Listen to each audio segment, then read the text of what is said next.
వాళ్ళ మావయ్య కొడుకు తిరిగొచ్చింది, గొంతుని తిరిగి తీసుకొస్తాననే ప్లాను రెండు ప్రమాదకరమైనవే. Even injurious to health. మూగది అని ఉన్న ఒకే ఒక కారణంతోనే తనని నీకిచ్చి ఇప్పుడు పెళ్లి చేశాం. ఆ లోపమే ఇప్పుడు పోయిందంటే మరి వీడేం చేస్తాడు? నువ్వేం దిగులు పడకు. తాళి కట్టిన తర్వాత భర్తకి భార్యకి ఒకటే మనసు. ఇద్దరిని విడివిడిగా చూసుకోకుండా బాగా కలిసిపోతారు. టీచర్ ఇవన్నీ స్కూల్లో నేర్పించడానికి ఓకే. ఇది అమ్మాయి మనస్సు. ఎప్పుడెటు వెళ్తుందో ఎవరికి తెలుసు. అవును, కరెక్టే. ఒక ఫిజికల్లీ ఛాలెంజర్ మరో ఫిజికల్లీ ఛాలెంజర్ చేసుకుంటాడు. ఒక ఆర్టిస్ట్ ఇంకో ఆర్టిస్ట్ ని, సినిమా వాళ్ళు హీరోయిన్స్ ని, డాక్టర్స్ లేడీ డాక్టర్స్ ని ఒకరికొకరు పెళ్లి చేయాలంటే ఇలానేగా చేస్తారు. ఇప్పుడు బ్యాలెన్స్ మిస్ అయిపోతే బ్యాలెన్స్ మిస్ అవుతుంది. కొన్ని సంవత్సరాల క్రితం హోటల్ శారద పెళ్లి తర్వాత తన భర్తకి బట్టతల వచ్చాక అతన్ని వదిలేసి విగ్గు పెట్టుకున్న అతన్ని పట్టుకుని వదిలి వెళ్ళిపోయిందిగా. అది కూడా వదిలే. ఒక యాక్సిడెంట్ లో మన సోదన్ వాడి కాలు విరిగిపోయినప్పుడు అతని భార్య వాడిని వదిలేసి ఒక డ్రైవర్ తో పారిపోయింది కదా. ఇలాంటివి ఎల్లు చూడలేదు మనం. చెప్పు. అరే ఇవన్నీ ఎవరికైనా ఒకేసారి జరుగుతాయి రవి. టీచర్, గౌరీకి గొంతు తిరిగి వచ్చిందంటే వీడిని వదిలేసి వెళ్ళిపోదని మీరు గ్యారంటీ ఇస్తారా? మీరు నన్ను అడిగారేంటి? కుదరదు. తను వెళ్ళిపోయిందంటే నేను ప్రాణాలతో ఉండను. నిజంగా దానికి ఒకే ఒక దారి ఉంది. ఈ ఆపరేషన్ అసలు జరగకూడదు. అది ఆగిపోవాలి లేదా మనం అడ్డుకోవాలి.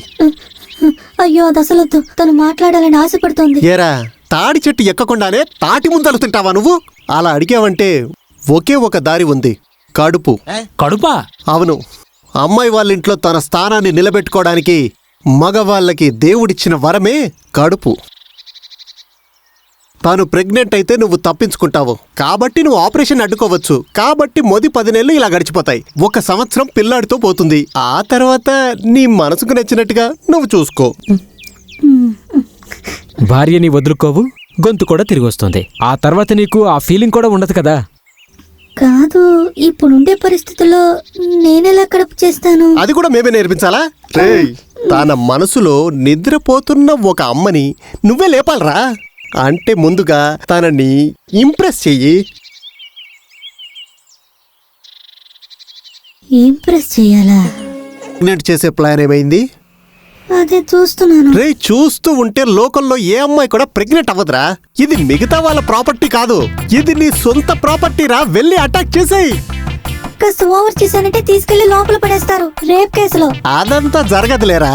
ఒక అమ్మాయిని రేప్ చేయాలంటే అట్లీస్ట్ మగ గొంతైనా ఉండాలి.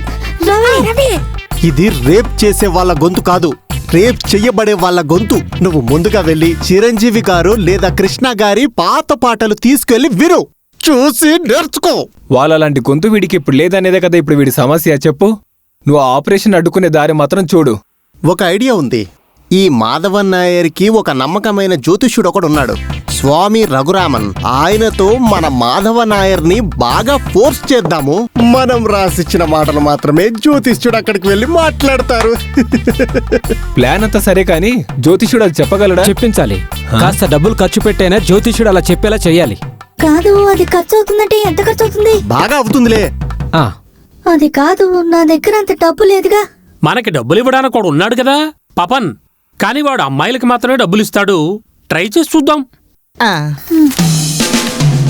93, 94, 95. రే సుందర్, ఈ క్యాష్ షీట్ టక్మని బ్యాంకులో వేసేయ్. నా దగ్గర అసలు డబ్బులే లేవు. ఒక కొత్త అకౌంట్ ఓపెన్ చేయాలని ఆశ, కానీ ఇప్పుడు వరకు కుదరలేదు. దానికి డబ్బులు కావాలి కదా. నువ్వు ఇప్పుడు లెక్క పెట్టిన దాంట్లో కొంచెం ఉంటే చాలురా. ఒక వారంలో తిరిగి ఇచ్చేస్తాను, కాస్త అడ్జస్ట్ చేసుకోరా. డబ్బుల విషయంలో ఇలా అడగండి టీచర్. డబ్బులు నా దగ్గర లేవు కదా. ఎవరెవరికో డబ్బులు ఇస్తున్నావు కదా, ఎప్పుడు అడిగితే లేదంటావేంటి? నా పర్సనల్ విషయం మీకు చెప్పాల్సిన అవసరం లేదు. ఇంకేదైనా విషయం ఉందా? నువ్వు నెక్స్ట్ జన్మలో పవర్ స్టార్ గానే పుడతావురా. ఏంటి? ఫోన్ తో చాలా ఎక్కువ చేస్తున్నావుగా. బయటకెళ్ళు, బయటకెళ్ళు. అప్పు అడగడానికి వచ్చేస్తున్నారు, అంటే వచ్చేసారు. వీడికి గొంతు బాగుంటే ఇంకా అంతే. 10 పైసలు ఏమన్నా పోండ్రా. వాడి దగ్గర చాలా డబ్బులున్నాయి. నువ్వు ఒక అమ్మాయి అయితే అడిగిన డబ్బులు ఇచ్చేవాడు. వాడి గుణపాఠం నేర్పించాలి. కరెక్ట్. ఇక నుంచి వాడు ఏ అమ్మాయికి ఫోన్ చేసి డిస్టర్బ్ చేయకుండా మంచి గుణపాఠం నేర్పించాలి. అయితే ఒకే ఒక దారి ఉంది. ఏంటది? మొబైల్ ఫోనే ఆ దారి. నా పేరు బాలామణి. టీనా, మీరా? ఓకే. సుమా ప్రభాకరన్. ప్రభాకరన్నా? నాన్నగారి పేరు చూస్తుంటే పోలీస్ అనిపిస్తున్నాడు. అనవసరంగా గొడవలో ఇరుక్కోకూడదు. ఫోన్ చేయొద్దు. క్లారా, బిసిరికాయలు ఇస్తే మళ్ళీ ఫోన్ చేయదు. పర్లేదు, వదిలే. వనజకు ఒకసారి కాల్ చేసి చూస్తాను.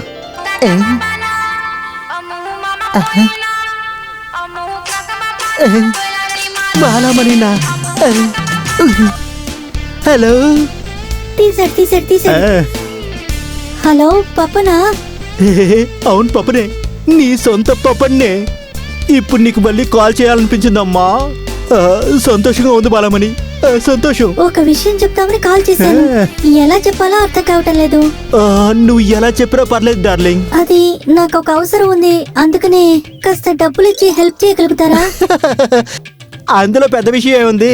నువ్వు నన్ను అడిగేటప్పుడు మినిమం ఒక కిడ్నీ అడుగుతావేమో అనుకున్నాను. చెప్పు డార్లింగ్, నీకు ఎన్ని కిడ్నీలు కావాలి? ఎన్ని మనీలు కావాలి? సారీ, ఎంత డబ్బు కావాలి చెప్పు.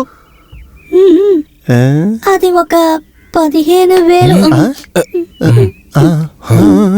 25,000 రూపాయలు దొరుకుతాయా? 25,000 రూపాయలు మాత్రమేనా? ఇంత తక్కువ అమౌంటా? నాకొచ్చే ఒక నెల ఇంటర్నెట్ బిల్లే దీనికంటే ఎక్కువ తెలుసా?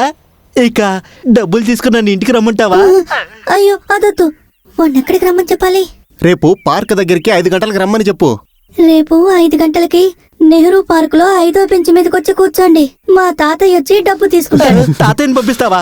ఎందుకు బాలా మరి నా కళ్ళనిలా పాడు చేస్తావు? పర్వాలేదు, నువ్వే అక్కడికి వస్తే చాలా బాగుంటుంది.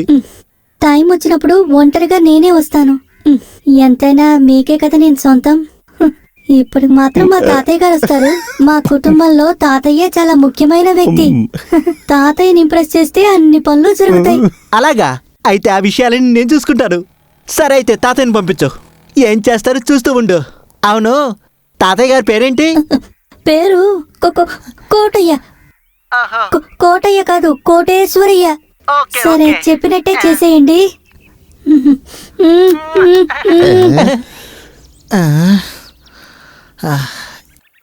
ఈ ముసలోడు ఇంకా రాలేదేంటి?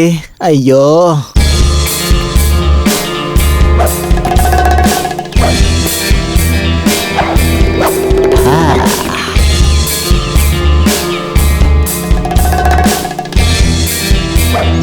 హలో మిస్టర్, నీ పేరేంటి? ఏంటి పేరేరానా? నీ పేరేంటని అడుగుతున్నాను. పపన్. పపనా? పపన్. చాలా నచ్చిన పేరు. చెప్పిన డబ్బులు నువ్వు తీసుకొచ్చావా? ఇదిగో ఉన్నాయి, కావాలంటే లెక్క చూసుకోండి. వేరే వాళ్ళ డబ్బులు లెక్క చూసే అలవాటు మా కుటుంబంలో ఎవరికీ లేదు, ఎందుకంటే మాకు లెక్క చూడడం తెలియదు కాబట్టి. Well done my boy, well done.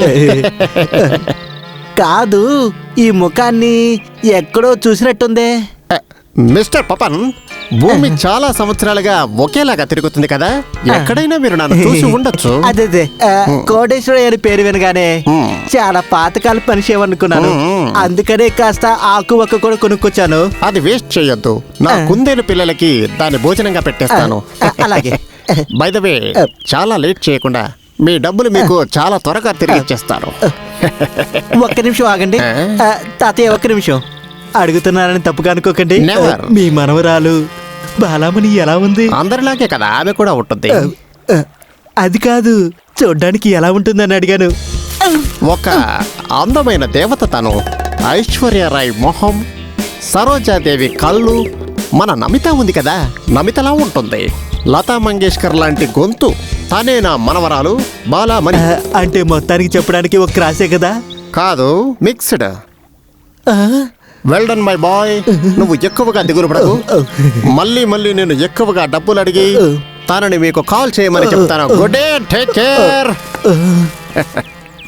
Aishwarya Rai ముఖమా, సరోజాదేవి కళ్ళు, చూడ్డానికి నమితలాగుంటుంది. లతా మంగేశ్వర్ గొంతు, నా ప్రీపెయిడ్ అందమా.